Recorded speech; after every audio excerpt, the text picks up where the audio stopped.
Hello commando. Welcome to another session of biological classification.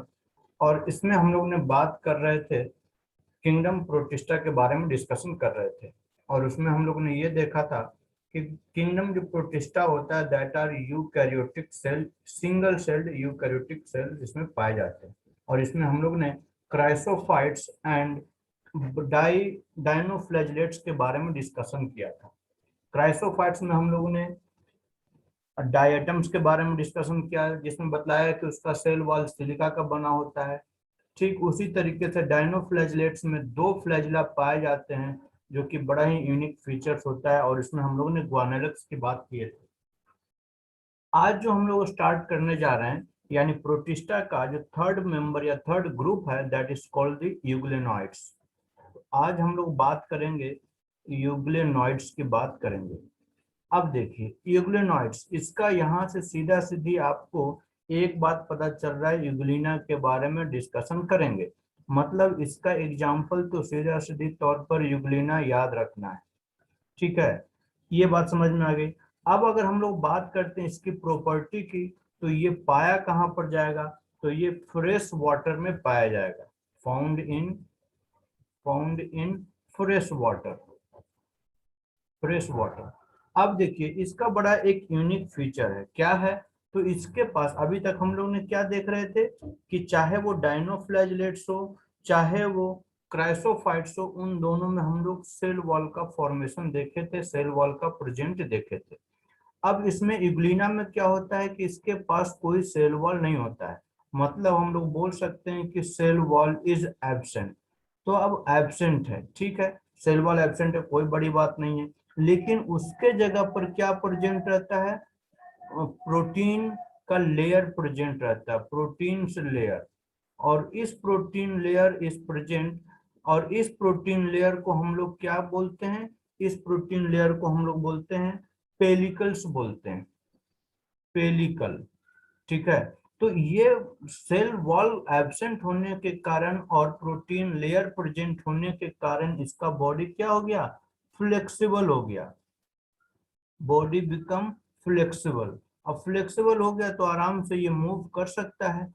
ठीक है, move कर सकता है, मतलब कि ये एनिमल जैसा प्रॉपर्टी दिखलाएगा। यूग्लिना एनिमल्स जैसा ही दिखता है, एनिमल्स ही है। लेकिन अब क्या देखते हैं कि इसके कुछ स्पेसीज, अच्छा इसके अलावा हम लोग चलिए और हम लोग थोड़ा सा डिटेल और देख लेते हैं कि इसका बॉडी क्या हो गया? फ्लेक्सिबल हो गया। अब अगर यूग्लिना का स्ट्रक्चर देखे होंगे तो उसमें क्या देखते हैं कि Euglena has two flagella, two flagella. Flagella किस लिए होता है? Flagella is responsible for, sorry two नहीं लिखते हैं, टू फ्लैजिला। तो this is responsible for the movement, responsible for movement, ये मूवमेंट के लिए रहता है। चलिए ये भी बात हो गया, मूवमेंट के लिए है। अब यहाँ पर दो फ्लैजिला की बात कर रहे हैं, तो एक फ्लैजिला लार्ज रहेगा, one flagella is large and other is short, one is short flagella. ठीक है, तो अब देखिए हम लोग को यूग्लिना के अगर स्ट्रक्चर देखें, आपका एनसीईआरटी में डायग्राम जो दिया हुआ है, इस तरीके से स्ट्रक्चर दिया हुआ है। और इसमें क्या देखते हैं, यहाँ पर से फ्लैजिला प्रेजेंट रहता है इस तरीके से। एक छोटा फ्लैजिला और एक बड़ा फ्लैजिला आपको देखने को मिलेगा। तो अब देखिए यहाँ पर इस डायग्राम में कि जहां पर से फ्लैजिला अटैच्ड है, इस पोर्शन को हम लोग बोलते हैं पैरा फ्लैजिलर बॉडी बोलते हैं। किसको बोलते हैं? इसको पैरा फ्लैजिलर बॉडी बोलते हैं। ठीक है, और फ्लैजिलर, पैरा फ्लैजिलर बॉडी के पास में एक स्पॉट देखने को मिलेगा, जिसको हम लोग बोलते हैं, रेड कलर का देखने को मिलता है, कलर बुक होगा तो दिखेगा। ये रेड कलर को स्पॉट नजर आएगा, और इसको हम लोग बोलते हैं रेड कलर आई स्पॉट बोलते हैं। क्या बोलते हैं इसको? This is called the red colour eye spot. ठीक है, बिल्कुल आंख की तरह दिखता है। और इसको हम लोग क्या बोलते हैं? और इसको हम लोग बोलते हैं स्टिग्मा बोलते हैं। ठीक है, स्टिग्मा। अब अगर ये रेड कलर का दिख रहा है, मतलब इसमें पिगमेंट्स प्रेजेंट होंगे। ये रेड कलर का दिख रहा है या स्टिग्मा जिसको बोल रहे हैं, this stigma have, this stigma या red colour eye spot have क्या चीज, red pigments, have red pigments. और इस रेड पिगमेंट्स का नाम क्या है, तो इस रेड पिगमेंट्स का नाम है एस्टाजेंथिन, एस्टाजेंथिन। ठीक है, और इसी के प्रेजेंट रहने के कारण ये जो आई स्पॉट दिख रहा है that occurs in the red spot. तो हम लोग क्या देख रहे हैं कि यहाँ पर ये एक फ्लैजिला प्रेजेंट है और एक छोटा सा फ्लैजिला प्रेजेंट रहता है। तो हम लोग को नॉर्मली डायग्राम में एक ही फ्लैजिला देखने को मिलता है और ये पूरा का पूरा क्या हो गया, बॉडी हो गया। ठीक है, तो दिस इज द यूग्लिना। अब हम लोग क्या बोल रहे हैं, फ्लैजिला की बात कर लिए। अब इसकी अगर और प्रॉपर्टी देखते हैं तो क्या देखते हैं कि ये प्लांट की तरह भी एक्ट करता है और एनिमल्स की तरह भी एक्ट करता है। यानी हम लोग बोल सकते हैं कि species some species shows plant like plant like plant like plant like and some species shows animal like feature, animal like feature। देखिए अब क्या बात बोल रहे हैं, प्लांट लाइक फीचर्स की बात कर रहे हैं। मतलब प्लांट क्या होता है, ऑटोट्रॉप्स होता है, तो ये ऑटोट्रॉप्स होगा। ऑटोट्रॉप्स कब होगा, जब इसके पास लाइट रहेगा, सनलाइट रहेगा। Autotrophs in presence of sunlight. ठीक है, और सनलाइट है मतलब दे विल प्रिपेयर, यानी फोटोसिंथेटिक रहेगा, फोटोसिंथेटिक यूग्लिना कहलाएगा। अब वही यही एनिमल्स, यही यूग्लिना जब सनलाइट एब्सेंट रहे, जब सनलाइट एब्सेंट हो तो ये क्या करेगा, हेट्रोट्रॉप्स की तरफ बिहेव करेगा। हेट्रोट्रॉप्स कैसा बिहेव कब करेगा, in absence of, in absence of sunlight. Sunlight जब एब्सेंट रहे तो ये हेट्रोट्रॉप्स की तरह बिहेव करेगा। तो क्या बात बोल दिए कि कुछ जो स्पेसीज इसका यूग्लिना का होता है वो प्लांट की तरह एक्ट करता है, यानी ऑटोट्रॉपिक होता है, फोटोसिंथेटिक ऑटोट्रॉप्स होता है। और वहीं पर जब एब्सेंस ऑफ ऑक्सीजन होता है तो वो हेट्रोट्रॉप्स की तरह बिहेव करता है। इसलिए हम लोग बोले कि सब कुछ स्पेसीज प्लांट के जैसा बिहेव करता है, कुछ एनिमल्स के जैसा बिहेव करेगा। ठीक है, तो अगर ये प्लांट्स की तरह बिहेव कर रहा है, इसका मतलब ये फोटोसिंथेटिक है, इसका मतलब इट हैज क्या चीज, क्लोरोफिल पिगमेंट्स। तो it has chlorophyll A, chlorophyll B. इसके अलावा यहाँ पर प्रेजेंट रहता है बीटा कैरोटीन, बीटा कैरोटीन। चलिए इसको हम लोग लिख देते हैं बीटा कैरोटीन। इसके अलावा प्रेजेंट रहता है ल्यूटीन। ये सब पिगमेंट्स प्रेजेंट रहते हैं। ठीक है, ठीक है। तो अब हम लोग बात करते हैं क्या कि इसके अगर रिप्रोडक्शन की बात कर रहे हैं, रिप्रोडक्शन की, रिप्रोडक्शन तो ये कैसा रिप्रोडक्शन करेगा, तो this will reproduce by cell division. क्योंकि ये यूनिसेलुलर एनिमल्स है तो ये क्या करेगा, ये सेल डिवीजन के थ्रू ही, यानी एक सेल दो सेल में डिवाइड होगा, यही इसका मोड ऑफ रिप्रोडक्शन है। तो रिप्रोडक्शन बाय सेल डिवीजन। अब ये सेल डिवीजन कैसा, तो इसमें होगा फ्यूजन, फ्यूजन। अब फ्यूजन में भी कौन सा, तो फ्यूजन में होगा लॉन्गिट्यूडनल फ्यूजन, लॉन्गिट्यूडनल फ्यूजन होगा। कैसा होगा ये, तो जैसे ये हम लोग क्या देख रहे हैं, ये स्ट्रक्चर देख रहे हैं यूग्लिना की, इस तरीके से स्ट्रक्चर देख रहे हैं, इधर से हमारा फ्लैजिला प्रेजेंट है, तो इस तरीके से लॉन्गिट्यूडनली डिवाइड करेगा, लॉन्गिट्यूडनली डिवाइड करेगा। बाइनरी फ्यूजन हो जाएगा, ये बाइनरी फ्यूजन यहाँ लिख लीजिए, बाइनरी फ्यूजन। और बाइनरी फ्यूजन में भी कैसा, लॉन्गिट्यूडनल बाइनरी फ्यूजन होगा, लॉन्गिट्यूडनल बाइनरी फ्यूजन। ठीक है, तो इस तरीके से दो स्ट्रक्चर हम लोग को बन जाएंगे and this is the mode of reproduction in Euglena. और इसका एग्जांपल हम लोग यूग्लिनॉइड्स का एग्जांपल क्या देख लिए, यूग्लिनॉइड्स देख लिए। क्लियर है। चलिए, तो अब हम लोग बात करेंगे next type of protista, that is slime moulds. बड़ा इंपॉर्टेंट है और बड़ा यूनिक फीचर देखने को मिलेगा। तो हम लोग बात क्या कर रहे हैं, स्लाइम मोल्ड्स की। स्लाइम मोल्ड्स, ठीक है। अब इसको हम लोग और क्या बोलते हैं, इसको हम लोग फंगस एनिमल भी बोलते हैं। ऑल्सो कॉल्ड फंगस एनिमल, ठीक है। फंगस एनिमल के भी नाम से जाना जाता है। अब देखिए, यहाँ पर फंगस की बात कर रहे हैं, मोल्ड्स है यानी फंगस का ही जैसा दिखने वाला है। मतलब इसके पास क्या है, इसके पास क्लोरोफिल नहीं है। मतलब दे do not have chlorophyll. Chlorophyll नहीं है, इसका मतलब ये ऑटोट्रॉप्स नहीं होगा।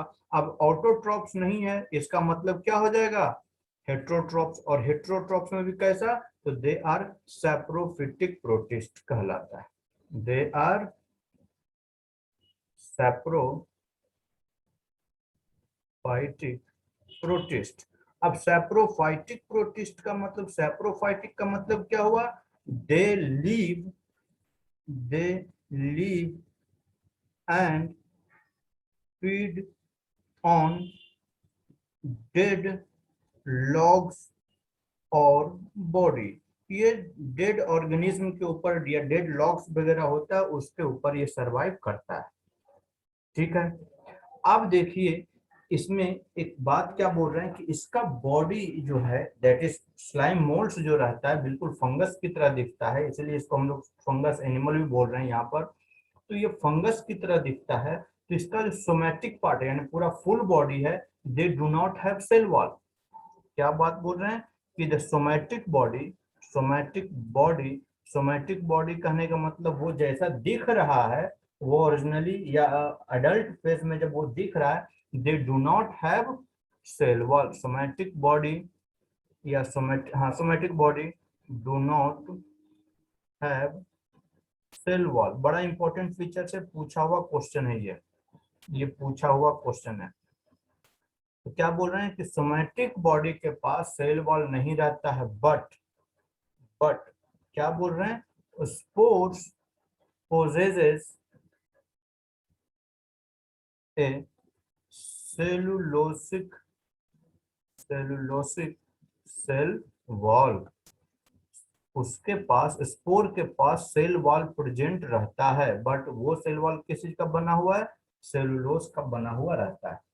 क्लियर बात। तो अब देखिए इसका नेक्स्ट पॉइंट क्या बोल रहे हैं कि जब ये सुटेबल कंडीशन में रहता है, जब ये इसके आसपास का इन्वायरमेंट बिल्कुल इसके ग्रो करने लायक, इसके डेवलपमेंट करने लायक रहता है, तो क्या करता है, लिख लेते हैं, अंडर सुटेबल कंडीशन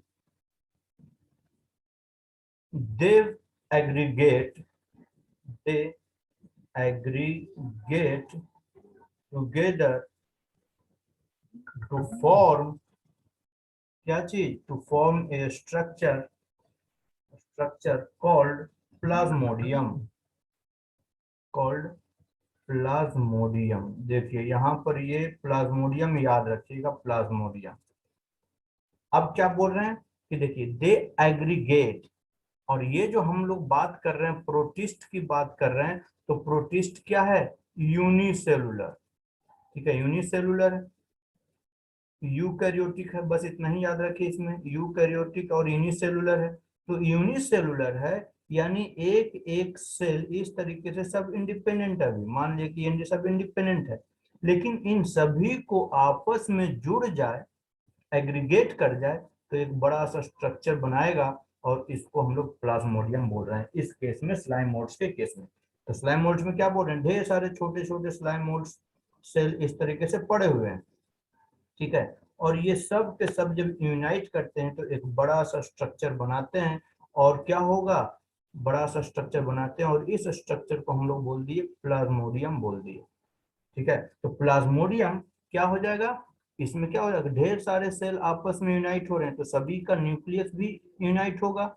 एक हो इसमें एक ही सेल में सभी ढेर सारा न्यूक्लियस प्रेजेंट रहेगा, तो this Plasmodium will be multi nucleate, multi nucleate Plasmodium रहेगा। अब देखिए यहाँ पर मल्टी न्यूक्लिएट का शब्द आया, तो मल्टी न्यूक्लिएट होने के लिए दो कंडीशन हो सकता है।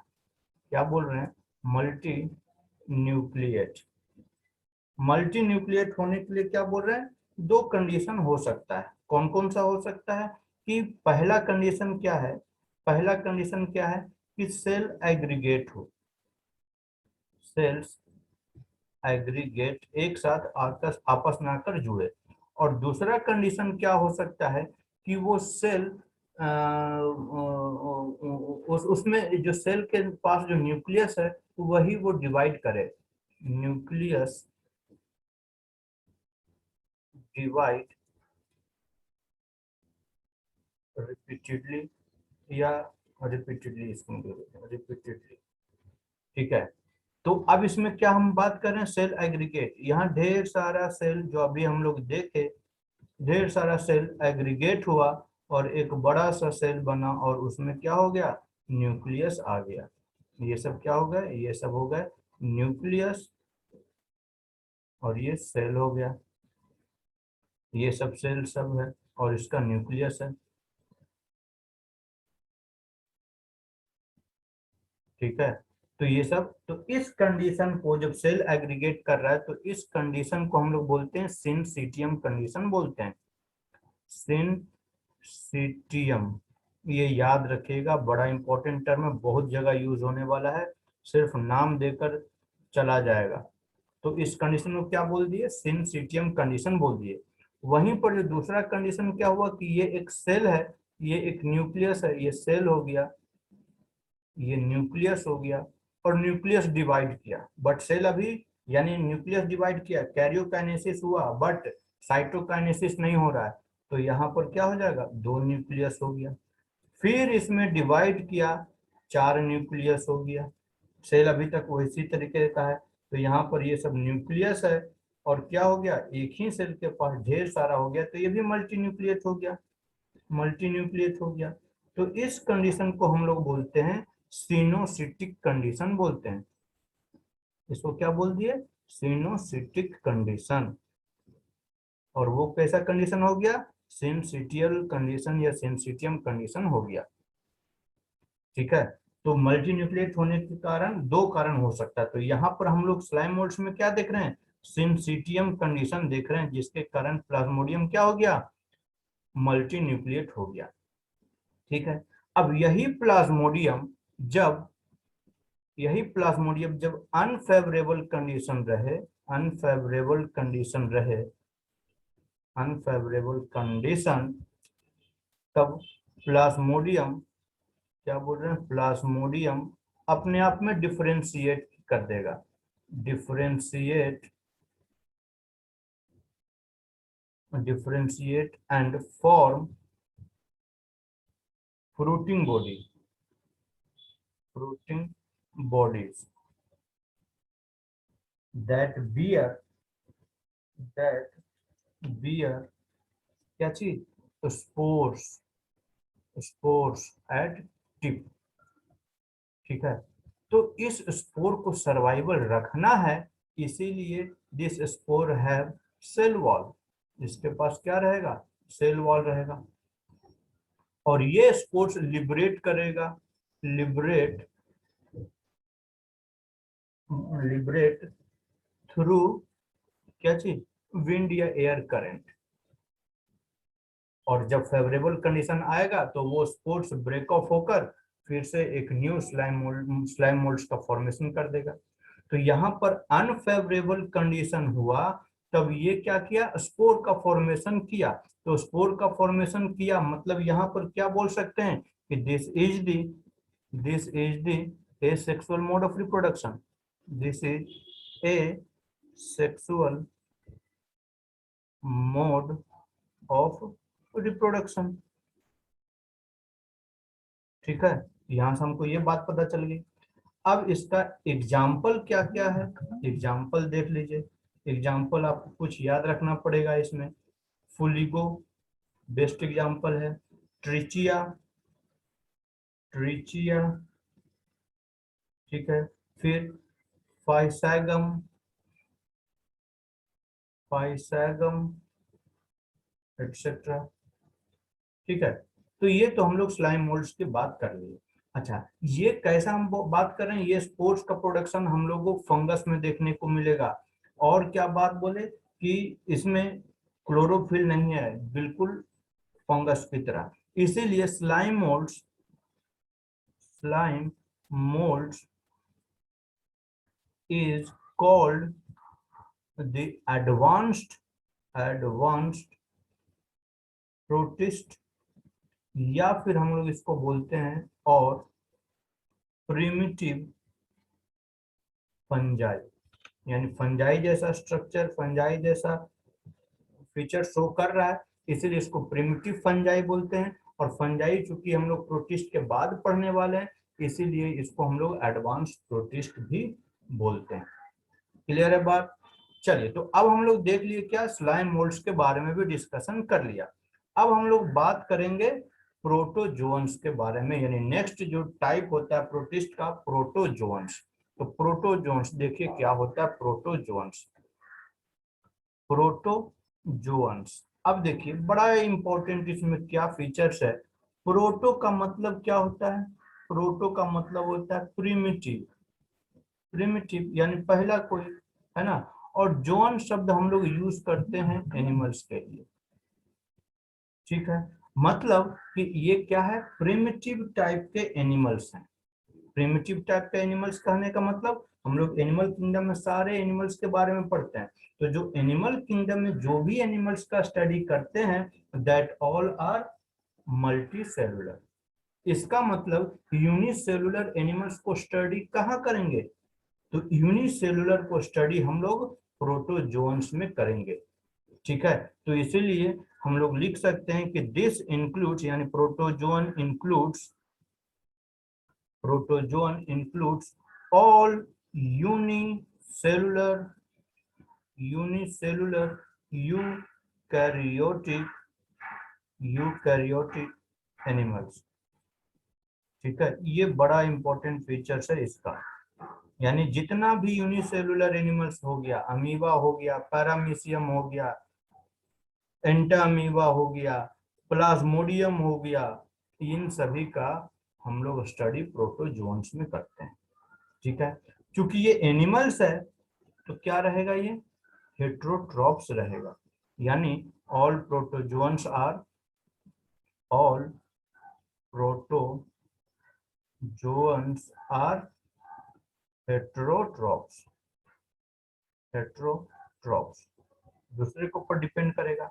अब ये हेट्रोट्रॉप्स है तो कैसा रहेगा, या तो शिकार करके खाने वाला रहेगा जिसको हम लोग बोलते हैं प्रीडेटर्स, या फिर क्या रहेगा, पैरासिटिक रहेगा, पैरासिटिक।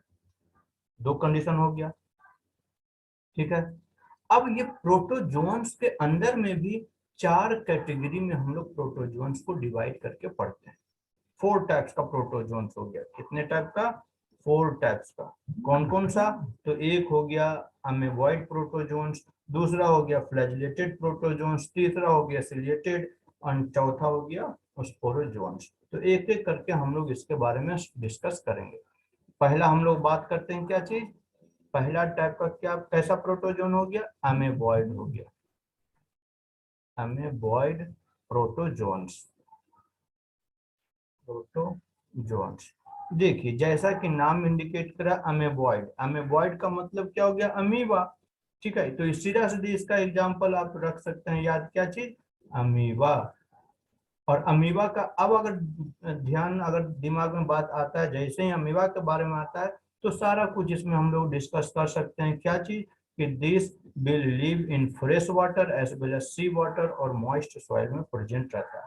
तो this is present in fresh water, fresh water, sea water and moist soil, moist soil, ठीक है। अब अगर हम लोग अमीबा की बात कर रहे हैं तो अमीबा कैसे मूव या फूड कैप्चर करता है, तो थ्रू स्यूडोपोडिया के थ्रू। तो हम लोग लिख सकते हैं कि दिस विल मूव और capture food through pseudopodia, pseudopodia. ठीक है, और स्यूडोपोडिया का मतलब क्या हो गया, स्यूडो मतलब फॉल्स एंड पोडिया मतलब लेग, तो इसका मतलब इसके पास क्या है, फॉल्स फुट कहलाया। इसको फॉल्स फुट के भी नाम से जानते हैं स्यूडोपोडिया को। ठीक है, और एग्जाम्पल क्या हो गया, अमीबा। वहीं पर अगर हम लोग कुछ क्या बोल रहे हैं कि अगर ये सी वाटर में प्रेजेंट रहा तो मेराइन जो फॉर्म होता है, marine form have silica cell, silica shell, cell नहीं शेल, उसके पास सिलिका का एक सेल प्रेजेंट रहता है उसके सरफेस पर। और ये क्या रहता है, नॉर्मली पैरासिटिक रहता है, parasitic in nature, parasitic in nature. Example क्या हो गया, एंटा अमीबा हिस्टोलिका, एंटा अमीबा। और जो चूंकि ये पैरासिटिक है तो ये डिजीज क्रिएट कर सकता है, क्या कर सकता है, डिजीज क्रिएट करता है। एंटामीबा हिस्टोलिका वगैरह ये सब डिजीज क्रिएट करता है। तो ये तो हो गया अमीबा के बारे में। तो अमीबॉइड प्रोटोजोन्स की खासियत क्या है कि दे हैव स्यूडोपोडिया, स्यूडोपोडिया अगर प्रेजेंट रहा तो उसको हम लोग अमीबॉइड प्रोटोजोन्स बोल देंगे। क्लियर है। वहीं पर दूसरा टाइप का जो प्रोटोजोन्स है that is flagellated protozoans, flagellated protozoans.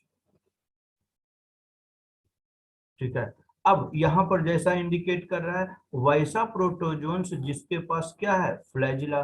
तो प्रोटोजो हैव फ्लैजिला, सीधा सीधी बात है, जिसके पास फ्लैजिला प्रेजेंट रहेगा तो वो फ्लैजिलेटेड प्रोटोजोन्स रहेगा।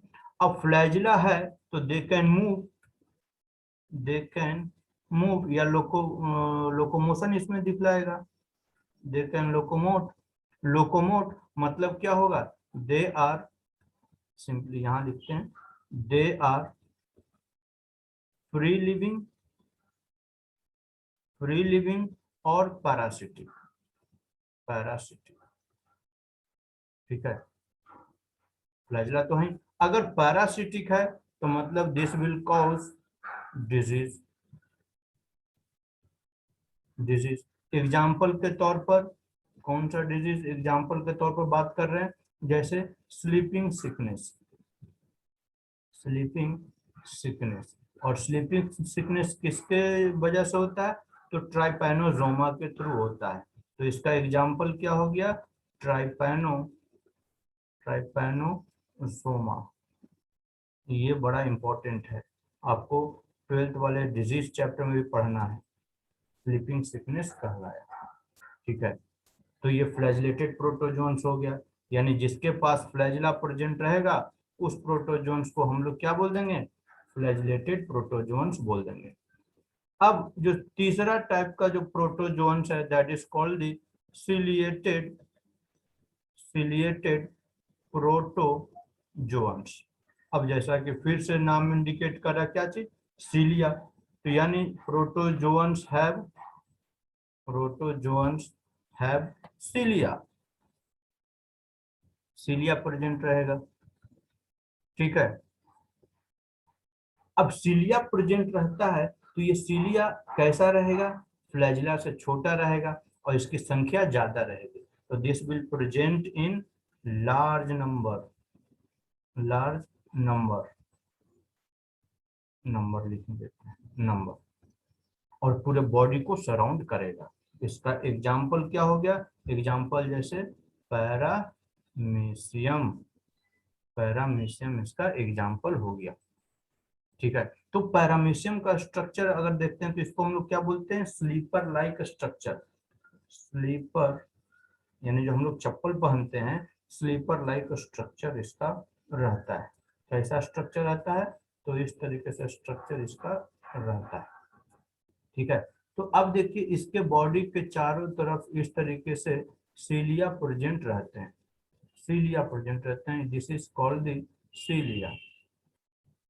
ठीक है, अब सीलिया इसके बॉडी के चारों तरफ प्रेजेंट है, तो दिस सीलिया कहाँ गया, ये सीलिया है that helps in the movement as well as food capturing. This cilia helps in movement यानी लोकोमोशन एज वेल एज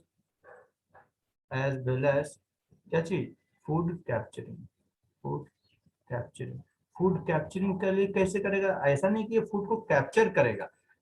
क्या बोल रहे हैं कि जैसे ये वाटर बॉडी में है, पैरामीशियम है, यहाँ पर अगर पैरामीशियम रहा तो क्या कर, यहाँ पर फूड, ये फूड पार्टिकल्स है, तो क्या करेगा कि ये जो सीलिया है ये मूव करना शुरू कर देगा यूनि डायरेक्शन में।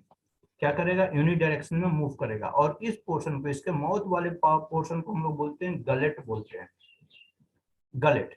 तो ये फूड को वाटर करंट के थ्रू ये फूड इस मुंह की तरफ, इसके माउथ की तरफ आएगा, गलेट की तरफ आएगा, और वो फूड को इंटेक कर लेगा।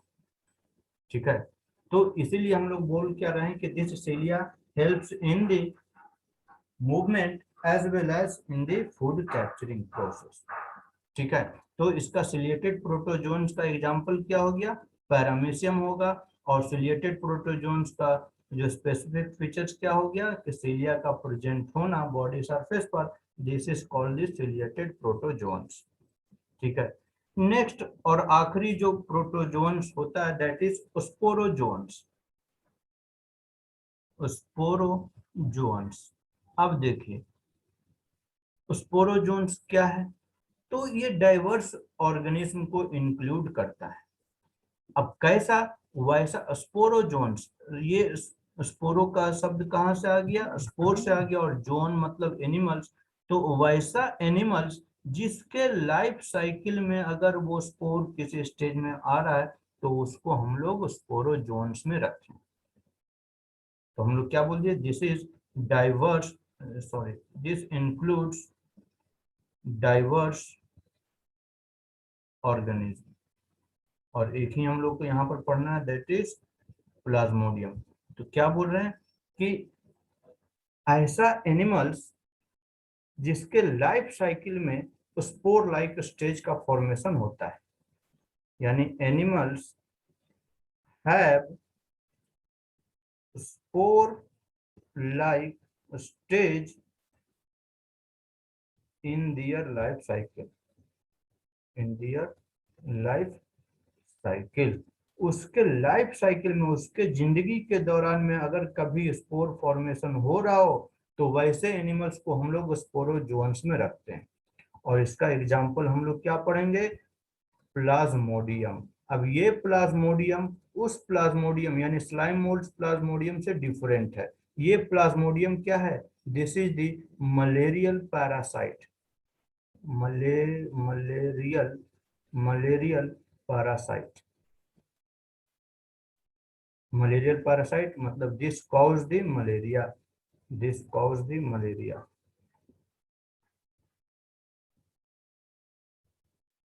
ठीक है, तो इस तरीके से हम लोग क्या देख लिए कि प्लाज्मोडियम, इस प्लाज्मोडियम में हम लोग को स्पोर्स देखने को मिलता है। स्पोर जो हम लोग अगर बात करते हैं क्या चीज, हम लोग को मलेरिया होता है तो वो स्पोर हमारे बॉडी में इंटर कर जाता है, हमारे बॉडी में इंटर करता है। तो वहां पर भी हम लोग जो कि 12th क्लास में हम लोग को पढ़ना ही है, ह्यूमन डिजीजेस के बारे में पढ़ना है, तो उसमें हम लोग को पढ़ना है प्लाज्मोडियम के बारे में, मलेरिया के बारे में पढ़ना है।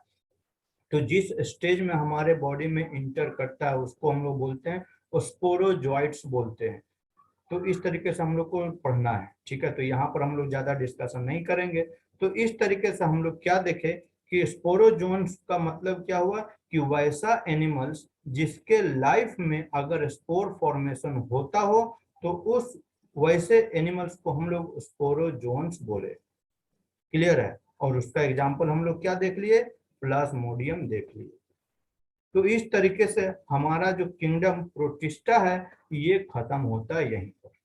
नेक्स्ट किंगडम जो हम लोग पढ़ेंगे that is called the kingdom fungi, और वो किंगडम हम लोग नेक्स्ट क्लास में डील करेंगे। क्लियर है, तो आज के लिए इतना ही रहने देते हैं। नेक्स्ट क्लास में हम लोग किंगडम फंजाई की बात करेंगे। ठीक है।